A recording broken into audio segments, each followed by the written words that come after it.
The board meeting had gone worse than anyone expected, and Carter Vance knew his time was running out. He sat alone in his corner office on the 42nd floor, staring at the city lights of Chicago below. At 29, he was the youngest CEO in his company's history, having inherited Vance & Sons luxury hotels from his father 2 years ago after a sudden heart attack.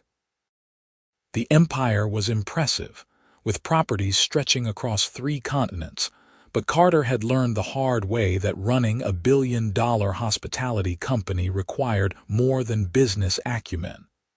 It required something he had lost the day his father died: the ability to smile, to charm, to make people feel welcome. His assistant knocked softly before entering. "Mr. Vance, the consultant is here." Carter turned from the window, his expression blank. "Send her in." He had fought this meeting for months. The board had been relentless, though. Guest satisfaction scores were dropping. Employees whispered about his cold demeanor. Major clients were taking their events to competitors. The numbers were still strong, but the trajectory was clear. His uncle, a senior board member, had finally cornered him last week with an ultimatum: hire an image consultant or face a vote of no confidence.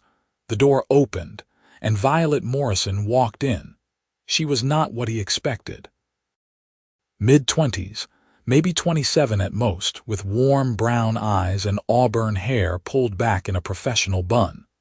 She wore a navy suit that was elegant without being stuffy, and she carried herself with quiet confidence. Most importantly, she looked directly at him without the fear or excessive deference he had grown used to. "Mr. Vance." She extended her hand. "Violet Morrison, thank you for agreeing to meet with me." He shook her hand briefly. "I did not agree. The board insisted." "Fair enough." She sat down in the chair across from his desk without waiting for an invitation. "Then, let me be direct. I have built my career on helping executives who have lost their way. I specialize in the hospitality industry. I know what your hotels represent, what they used to represent, and what they could represent again." "What they used to represent," Carter repeated flatly. "When your father ran the company, every property felt like home. Guests came back year after year not just for the luxury but for the warmth. That was his trademark. That was the Vance legacy." She paused, her eyes steady on his.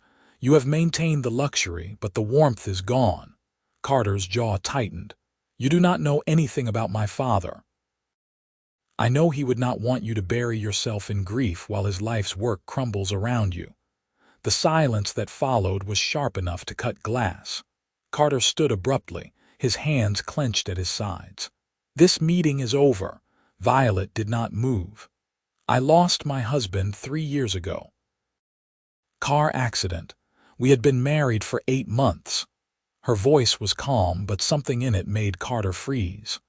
"For a year after, I could not function, could not work, could not eat, could not even look at our wedding photos. I pushed everyone away. My business nearly failed. My family stopped calling because I never picked up." She stood then, meeting his eyes. "So when I say I understand, Mr. Vance, I mean it. And when I say there is a way forward, I know that too." Carter stared at her, this stranger who had just opened a wound in front of him without flinching. Part of him wanted to throw her out. Part of him wanted to hear what came next. "What do you want from me?" he asked quietly. 6 weeks. Work with me for 6 weeks. If you do not see improvement, I walk away and you never have to think about this again. But if I am right, if we can turn this around together, then you save your company and honor your father's memory properly." She picked up her bag. "I will be at the Drake Hotel tomorrow morning at 8. If you show up, we will begin. If not, I will inform your board that you declined my services." She walked to the door, then paused. "For what it is worth, Mr. Vance, your father built something beautiful. It deserves to survive. So do you." Then she was gone, leaving Carter alone with the city lights and a decision he did not want to make. He did not sleep that night. He sat in his apartment, a penthouse that felt more like a mausoleum, and thought about the past 2 years. Thought about how the laughter had died in the hallways of Vance and Sons, how his senior staff walked on eggshells around him, how his mother had stopped visiting because seeing him like this broke her heart, how he barely recognized himself anymore. At 7:30 the next morning, Carter walked into the Drake Hotel. Violet was waiting in the lobby, 2 coffees on the table beside her. She looked up when she saw him, and for just a moment, surprise crossed her face. Then she smiled, a real smile that reached her eyes, and Carter felt something strange, a tiny crack in the ice that had formed around his chest. "You came," she said. "6 weeks," he replied. "Then we reevaluate." "Fair." She handed him a coffee. "Black, no sugar. I checked with your assistant." They sat down and Violet pulled out a tablet. "Before we begin, I need to establish some ground rules. First, this only works if you are honest with me. No corporate polish, no pretending everything is fine. If something I suggest makes you uncomfortable, you tell me why. Second, we meet every morning at 8, no exceptions, no cancellations. I do not care if you have a meeting with the president. This is the priority. Third, everything we discuss stays between us. I am not reporting back to your board unless you approve it." Carter nodded slowly. "And what exactly are we going to be doing in these morning meetings? Teaching you how to be human again." He almost laughed. "Almost. I am human. Are you? When was the last time you smiled at someone just because? When did you last ask an employee about their day and actually listen to the answer?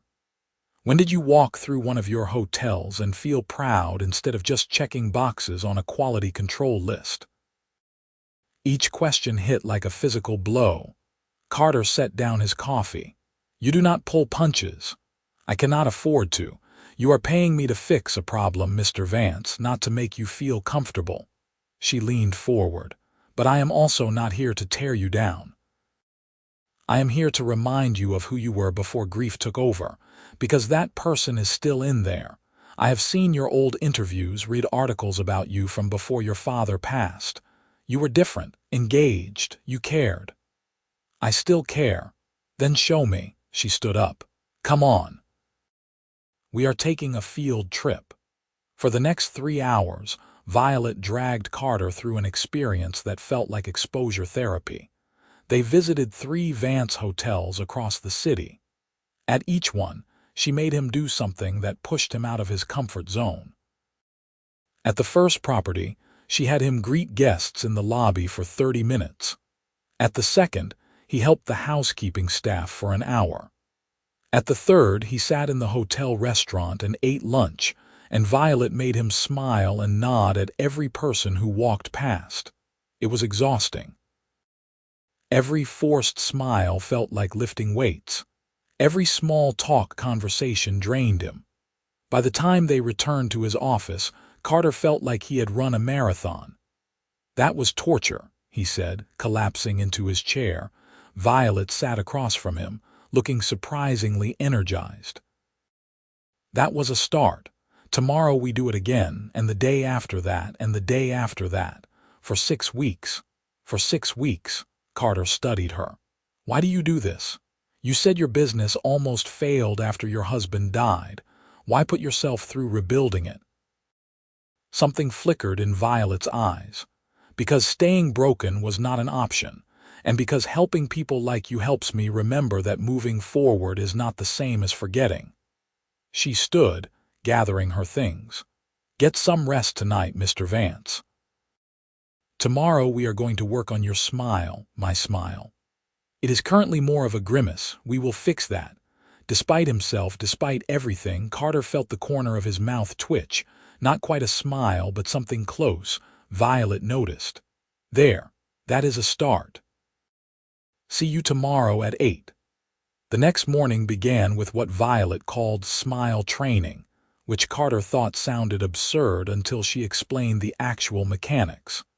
They stood in a conference room with a mirror, and she had him practice different types of smiles. polite smiles for business meetings, warm smiles for greeting guests, genuine smiles for moments of real connection. Your face has forgotten how to do this naturally, she explained. So we are going to retrain the muscle memory. It sounds ridiculous, I know, but it works. This is the strangest thing I have ever done, Carter said, watching his reflection attempt something resembling warmth. You are a hospitality CEO who has not properly smiled in 2 years. Strange is relative. She stood beside him, demonstrating. See, a real smile uses the eyes. The corners crinkle slightly. Your mouth is doing the work, but your eyes are dead. That is what people notice. He tried again, failed again. I feel like an idiot. You look like a CEO learning to be better at his job. She turned to face him directly. Tell me something that made you happy. Before your father died, a memory. Carter's jaw tightened. We are not doing therapy.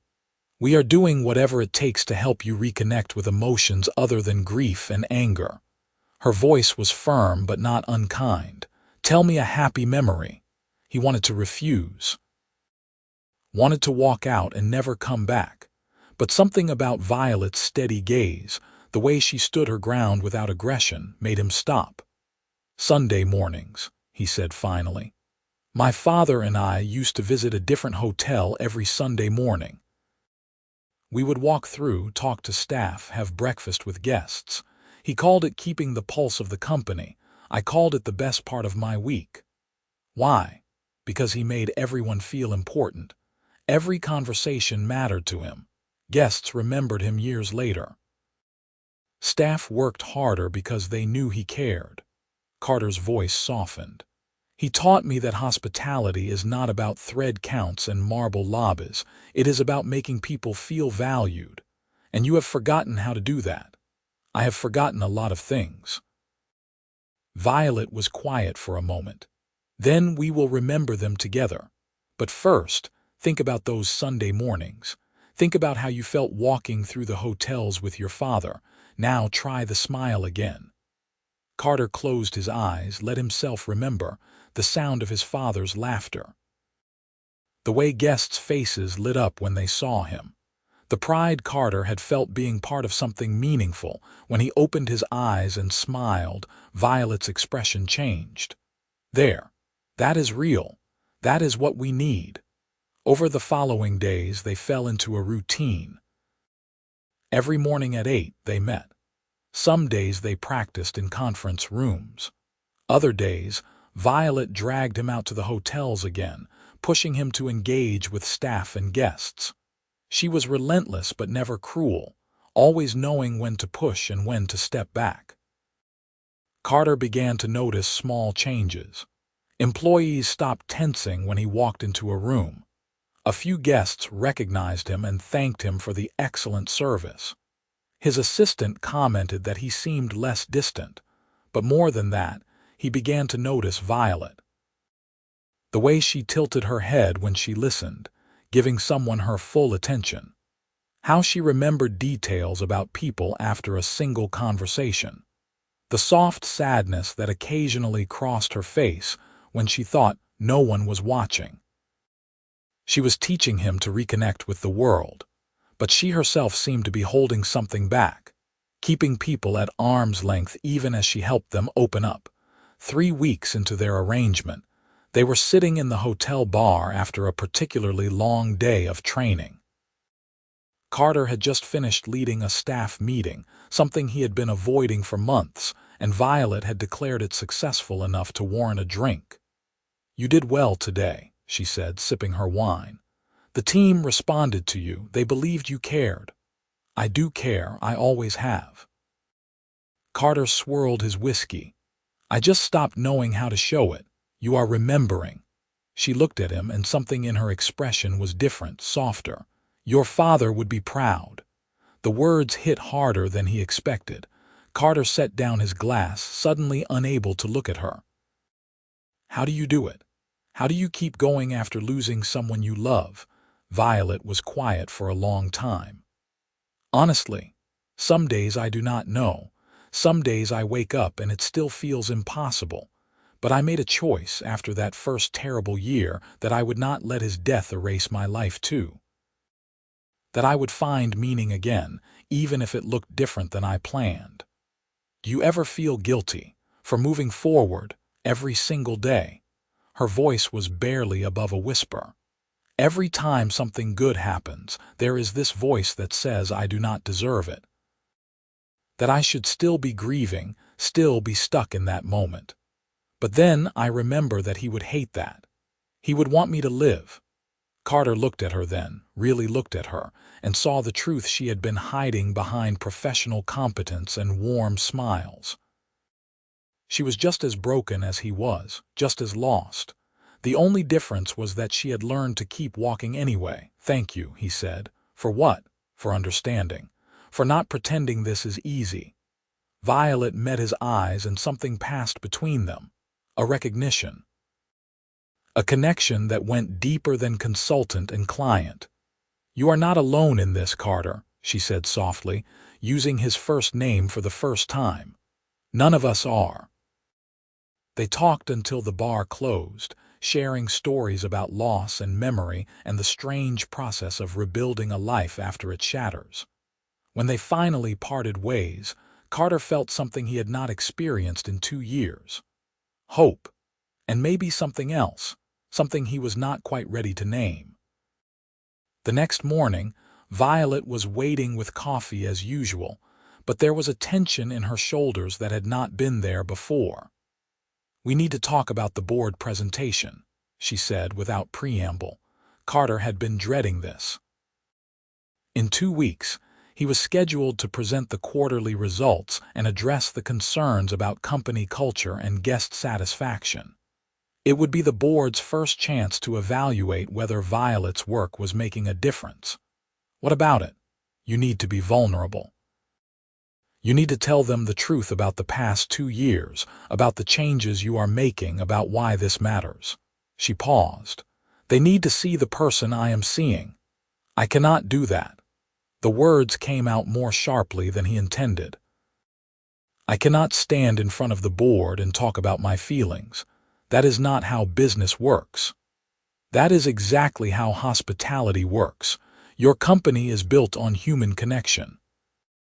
If you cannot show the board that you understand that you have reconnected with that core value, then nothing else matters." Violet's voice was firm. "I know it is scary. I know vulnerability feels like weakness, but it is actually the strongest thing you can do right now." They argued about it for the next hour. Carter insisted on sticking to data and metrics. Violet pushed for something more personal, more real. Finally, frustrated and feeling cornered, Carter stood up. "Maybe this was a mistake. Maybe I am not cut out for this." "Stop." Violet stood too, her eyes flashing. "You do not get to quit now. Not when you are finally making progress. Not when your staff is starting to believe in you again. Not when you are this close to honoring everything your father built. You do not understand the pressure I am under." "I understand perfectly. I understand that you are terrified of failing him, terrified that no matter what you do, it will never be enough." Her voice softened. "But you are wrong, Carter. You are not failing him. You are becoming the leader he always knew you could be. You just have to trust yourself enough to let people see it." Carter looked at her. This woman who had walked into his life 4 weeks ago and turned everything upside down. Who pushed him and challenged him, and somehow made him want to be better. Who looked at him and saw potential instead of just problems. "Why do you care so much?" he asked quietly. Violet hesitated, and for a moment he thought she might deflect. But then she said, "Because I see myself in you. Because helping you helps me believe that we can both find our way back. And because somewhere along the way this stopped being just a job." The air between them shifted. Carter took a step closer and Violet did not back away. "What are you saying?" "I am saying that I care about you, Carter Vance, not as a client, as a person. As someone who makes me want to keep moving forward instead of just going through the motions." She looked up at him, vulnerable in a way he had never seen. And I think maybe you feel the same way. He did. God help him, he did. But the fear was overwhelming. I have not let myself feel anything in 2 years. I do not know if I remember how. Then let me remind you. Violet reached up, her hand gentle against his face. You do not have to be afraid.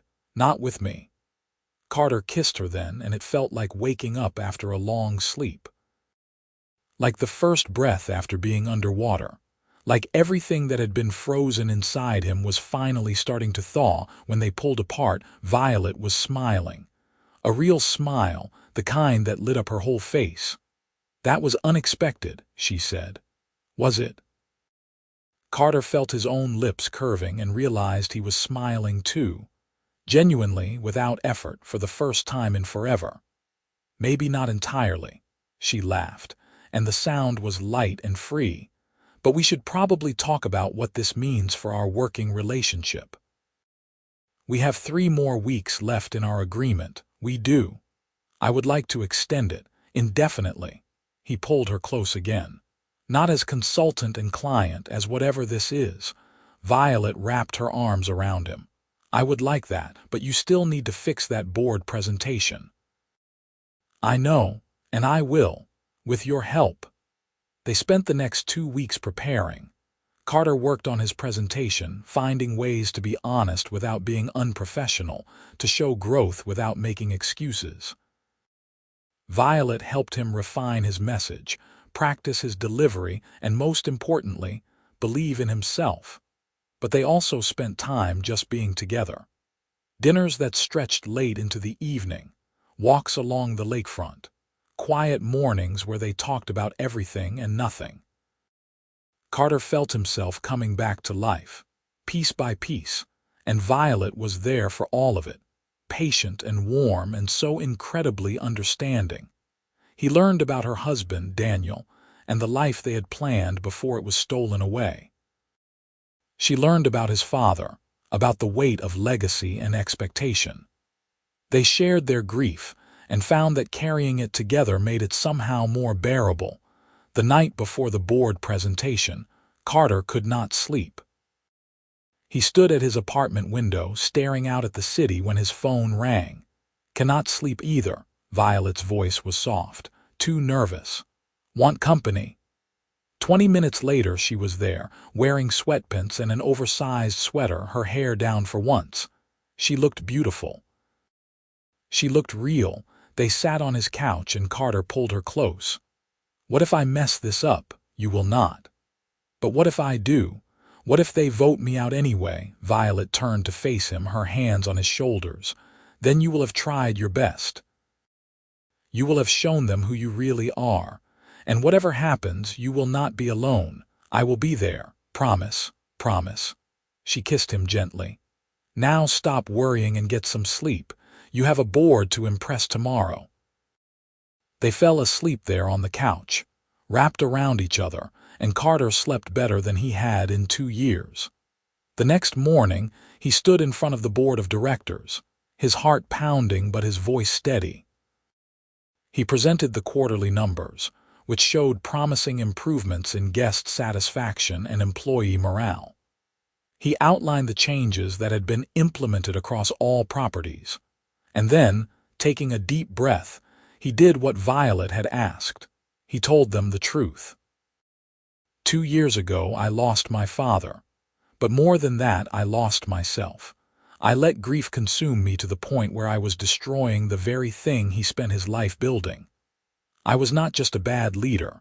I was absent, cold, everything this company is not supposed to be. Carter looked around the room, meeting each board member's eyes. Violet Morrison was brought in to fix my image, to teach me how to smile for the cameras and say the right things in meetings. But what she actually did was remind me why this company matters. Why hospitality is not just about luxury, but about making people feel valued, about creating spaces where memories are made and lives are changed. He paused, gathering his courage. I am not perfect. I am still learning, still healing, but I am committed to being the leader this company deserves. the leader my father believed I could be. And with your continued support, I know we can not only restore Vance and Sons to what it was, but make it even better." The silence that followed felt endless. Then his uncle stood up, and Carter braced himself for the verdict. "I have watched you struggle these past 2 years," his uncle said, his voice rough with emotion. "I have watched you try to carry an impossible weight alone. I am proud of you for finally asking for help, for letting someone in. Your father would be proud too." He looked around the room. "I move that we vote to reaffirm our confidence in Carter Vance as CEO." The vote was unanimous. Carter found Violet waiting outside the boardroom. Her eyes were bright with unshed tears. "You did it. We did it." He pulled her into his arms, not caring who saw. "Thank you for everything." She held him tight. "You did the hard work, Carter. I just reminded you that you could." Over the following months, Carter continued to transform, not just as a CEO, but as a person. He reinstated the Sunday morning hotel visits, bringing Violet with him. Together, they walked through the properties, talking to staff and guests, making sure every location lived up to the Vance legacy. The company flourished. Guest satisfaction scores reached all-time highs. Employee retention improved dramatically. New partnerships and expansions were secured. But more than the business success, Carter found that he loved what he did again. He loved seeing his father's vision come to life in ways that felt both familiar and new. And through it all, there was Violet. She officially closed her consulting practice, saying she had found a better purpose. She joined Vance and Sons as Director of Guest Experience, a newly created position that allowed her to implement her vision across all properties. But more than that, she became Carter's partner in every sense of the word. They were careful at first, mindful of professional boundaries and the potential for gossip. But eventually, they stopped hiding. Carter would reach for her hand during meetings. She would kiss his cheek before presentations. The staff noticed and smiled, recognizing that their CEO had finally found his way back to happiness. 6 months after that first meeting in Carter's office, he took Violet back to the Drake Hotel, where they had shared their first real conversation. He reserved the same table in the lobby, ordered the same coffees. "This feels familiar," Violet said, smiling. "I thought we should come full circle." Carter reached across the table, taking her hand. "6 months ago, you walked into my life and changed everything. You taught me how to smile again, how to feel again, how to live again. You saved me, Violet, in every way that matters." "You saved me too," she said softly. "I was so focused on helping other people heal that I forgot I needed healing myself. Being with you, building this with you, it has given me something I thought I lost: purpose, joy, hope for the future." Carter stood up, and Violet's eyes widened as he got down on one knee. "I know we have not been together that long. I know some people will say it is too soon. But I have already lost too much time to grief and fear. I do not want to waste another moment." He pulled out a small velvet box. "Violet Morrison, will you marry me?" She was crying, nodding, pulling him up so she could kiss him. "Yes, yes, absolutely yes." The ring was perfect, a sapphire surrounded by diamonds. Carter slipped it onto her finger and Violet laughed through her tears. "This is crazy, we are crazy." "Maybe, but I have never been more certain of anything." They got married 3 months later in a small ceremony at the original Vance Hotel, the flagship property that Carter's grandfather had opened 60 years ago. It was intimate and beautiful, filled with family and close friends. Carter's mother cried happy tears as she welcomed Violet into the family. Violet's parents, who had been so worried about their daughter after she lost Daniel, saw their girl truly happy again. During the reception, Carter's uncle pulled him aside. "Your father would be so proud of you. Not just for saving the company, but for finding love again. for letting yourself be happy." "I almost gave up," Carter admitted. "If Violet had not pushed me, I do not know where I would be. But she did, and you let her. That takes courage too." As the evening wound down, Carter and Violet stood on the hotel balcony looking out at the city lights. She leaned against him, her ring catching the light. "We should probably take a honeymoon at some point," she said. "Where do you want to go? Anywhere." "Everywhere. As long as I am with you, it does not matter." Carter kissed the top of her head. "I have an idea. What if we did a tour of all our international properties? We could call it a working honeymoon. Visit each hotel, meet the staff, make sure everything is running to standard." Violet laughed. "You want to spend our honeymoon working?" "I want to spend our honeymoon doing what we love together, building something, creating memories, making sure every guest who walks into a Vance hotel feels the way I feel right now." "And how do you feel?" "Like the luckiest man alive."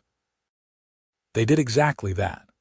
For 6 weeks, they traveled the world, visiting Vance properties in London, Paris, Tokyo, Dubai, and Sydney. At each stop, they worked closely with local teams, implementing new training programs based on Violet's philosophy of authentic hospitality. But they also explored the cities, tried new foods, made love in beautiful hotel rooms with views of famous landmarks. It was on that trip that Violet discovered she was pregnant. She told Carter on the balcony of their suite in Sydney, the opera house gleaming in the distance. He stared at her for a moment, processing, and then broke into the widest smile she had ever seen. "Really? We are going to have a baby. We are going to have a baby." She was crying again, happy tears that seemed to come so easily these days. "I did not think this would happen for me. After Daniel, I thought maybe I had already had my chance at this kind of happiness." Carter pulled her close. "You deserve every happiness, Violet. You deserve the world, and I am going to spend the rest of my life making sure you know that." Their daughter was born 9 months later, a healthy baby girl with her mother's warm eyes and her father's determined expression. They named her Grace, after Carter's grandmother, and she instantly became the center of their world. Carter was a devoted father, making time every day to be with Grace no matter how busy work got. He took her on hotel visits strapped to his chest, introducing her to staff and guests. "She is going to grow up knowing this business is about people," he told Violet. "The way my father taught me." Violet watched him with Grace and fell in love with him all over again. This man, who had been so closed off and frozen when they met, was now open and warm and so full of love, it sometimes took her breath away. The company continued to thrive. Under Carter and Violet's leadership, Vance and Sons expanded into new markets while maintaining the family atmosphere that made it special. They launched a foundation that provided hospitality training to underprivileged youth. They implemented industry-leading employee benefits and sustainability practices. The hotels became known not just for luxury, but for heart. 3 years after Grace was born, they had a son, James, named after Carter's father. And 2 years after that, another daughter, Lily. Their home was loud and chaotic and perfect, filled with the kind of joy that Carter had once thought he would never feel again. On Sundays, they still did the hotel visits, now with 3 children in tow. Grace, at 5, already had opinions about flower arrangements in lobbies. James liked to help the kitchen staff. Lily was content to be carried around, smiling at everyone they met. "Your father would love this," Violet said one Sunday morning, watching Carter explain the importance of fresh towels to Grace. "He would," Carter agreed. He always said family and business were not separate things, that bringing your whole self to work made you better at both. "You are living that now. We are living that now." He turned to her, this woman who had saved him and chosen him and built this beautiful life with him. I love you, Violet Vance. Every single day I love you more. She kissed him, their children playing nearby, the hotel bustling around them with satisfied guests and happy staff. I love you too, always. Years passed and the love between them only deepened. They faced challenges, of course. A global recession that tested the business. Health scares and family drama. The normal struggles of raising 3 children while running a company. But they faced everything together, never forgetting what they had learned in those early days. That vulnerability was strength. That healing was possible. That love could bloom even in the darkest places if you were brave enough to let it. Carter never stopped smiling. It came naturally now, as easy as breathing. He smiled at employees and guests. He smiled at his children's school plays and his wife across the dinner table. He smiled because he had learned that life was too short and too precious to waste on anything less than authentic joy. And Violet never stopped teaching him to be present, to be grateful, to see the beauty in small moments. She had taught him to smile again, yes, but more than that, she had taught him to live again. On their 10th wedding anniversary, they returned to the Drake Hotel. The same lobby, the same table, the same coffees, though now they were surrounded by photos on Carter's phone of their children and life together. "You remember the first time we sat here?" Violet asked.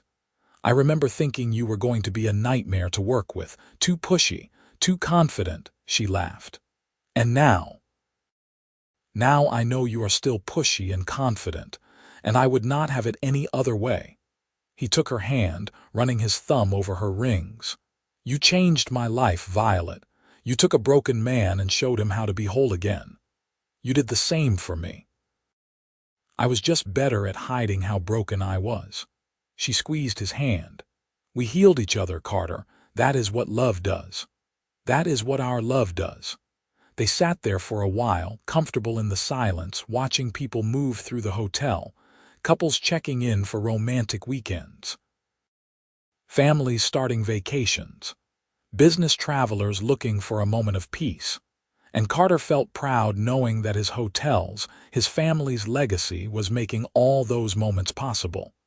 "What do you think the next 10 years will bring?" Violet asked. Carter considered. "Grace will be 15. Probably terrifying. James will be 12.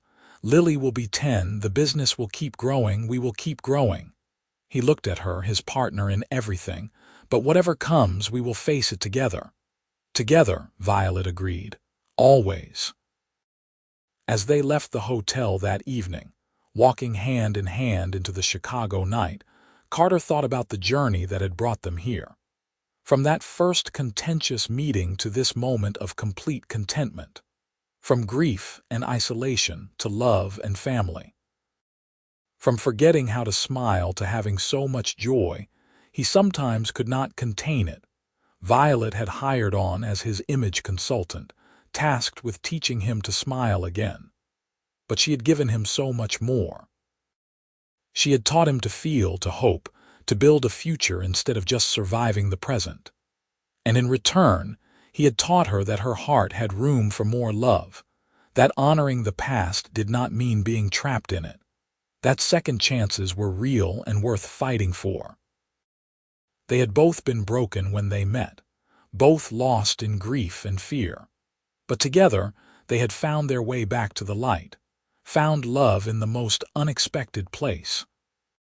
Found that healing was not about forgetting or moving on, but about opening yourself up to new possibilities while carrying the lessons of the past. Carter opened the car door for Violet, and she smiled up at him, that same warm smile that had started to thaw his frozen heart all those years ago.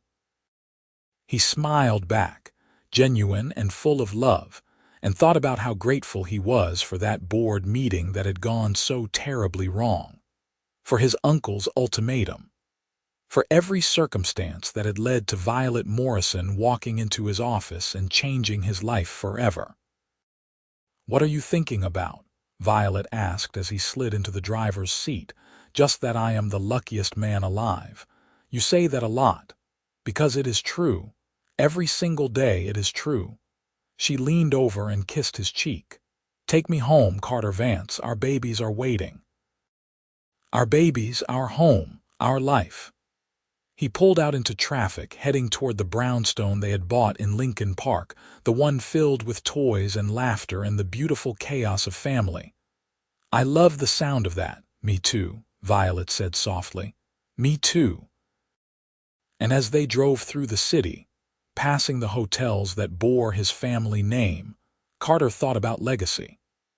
His father had built an empire of luxury and warmth, had taught him that hospitality was about making people feel valued. Carter had almost let that legacy die, had almost been consumed by his grief, but Violet had saved it, had saved him, had reminded him that his father's true legacy was not just the buildings or the business, but the belief that people mattered. That connection mattered. That love, in all its forms, was what made life worth living. Now they were building their own legacy, in the way they ran the company, in the way they raised their children, in the way they loved each other through good days and hard ones. Teaching Grace and James and Lily that success meant nothing without kindness, that wealth was wonderful but compassion was essential, that the greatest luxury in life was being surrounded by people you loved who loved you back. When they pulled up to their house, the lights were on, and they could see their children through the window, playing with Carter's mother who had agreed to babysit for the evening. Grace was reading to her siblings. James was building something with blocks. Lily was dancing to music only she could hear. Look at them, Violet whispered. Look at what we made. Best thing I ever did, Carter said. Besides marrying you. They sat there for a moment just watching, savoring. Then Violet turned to him, her eyes bright. Ready to go in? Ready. They walked up the steps together, hand in hand, and opened the door to the sound of children squealing, Mommy, Daddy, and rushing toward them. Carter scooped up Lily while Grace and James wrapped around Violet's legs. His mother watched from the couch with a knowing smile. This was home. This was family. This was everything his father had wanted for him and everything he had thought he lost forever. But he had found it again with Violet's help. Had learned to smile again, to love again, to believe in happiness again. And now he got to live it every single day, surrounded by the people who mattered most. Tell us about your date, Grace demanded. Was it romantic? Very romantic, Violet said, catching Carter's eye over their daughter's head. Did Daddy smile? James asked. He always smiles when he looks at you. He did, Violet confirmed. He smiled a lot. Carter kissed Lily's forehead and set her down, then pulled Violet close. Because your mother taught me how, and she keeps reminding me every day. That is mushy, Grace declared, but she was smiling. It is supposed to be mushy, Carter told her. That is what love is. Later that night, after the children were asleep and his mother had gone home, Carter and Violet stood in their bedroom. She was taking off her jewelry, and he was loosening his tie, and it was all so wonderfully domestic and normal. Thank you for tonight, Violet said, for remembering our anniversary properly. Thank you for 10 incredible years. For saying yes when I asked you to marry me after knowing you for 6 months, for building this life with me. She turned to face him. I would do it again in a heartbeat. Every choice, every moment, every challenge, it all led here, and here is exactly where I want to be. Carter crossed to her, cupping her face in his hands. I was dead inside when you met me. You brought me back to life. You taught me to smile again, to feel again, to love again. You gave me everything. And you taught me that my heart had room for more love. That I could honor Daniel's memory and still build a new future. That second chances are real. She rose on her toes to kiss him. We saved each other, Carter. We did. And we will keep saving each other every day for the rest of our lives. They held each other then, in the quiet of their bedroom, in the home they had built, in the life they had created. Two people who had been broken by loss, who had found each other at exactly the right moment, who had learned that love was not about being whole on your own, but about choosing to be whole together. Outside, Chicago sparkled with lights. The Vance hotels stood tall and welcoming, ready to create memories for countless guests. Inside this brownstone, 3 children slept peacefully, dreaming their child dreams. And in this bedroom, Carter and Violet held each other close, grateful for the journey that had brought them here. For the board meeting that went wrong, for the consultant who pushed too hard, for the CEO who finally let someone in, for every moment of vulnerability and courage and love that had led to this perfect, ordinary, extraordinary life. Carter smiled into Violet's hair, that genuine smile that came so easily now. She had taught him how to smile again. He had taught her to love again. And together, they had learned that healing was possible, that happiness was worth fighting for, and that sometimes the best things in life came from the moments when you were brave enough to let yourself be seen. "I love you," he whispered. "I love you too," she whispered back. Always and forever. And it was true. It would always be true. This love they had built, this family they had created, this life they were living, it was everything Carter's father had dreamed for him. Everything Violet had hoped to find again. Everything 2 broken people could become when they chose to heal together. The young CEO had hired an image consultant to save his company, but she had saved so much more. She had taught him to smile again, and he had taught her to love again. And together, they had learned that the greatest luxury of all was not wealth or success or prestige. It was this love, this family, this life they had chosen to build together, one smile, one moment, one day at a time.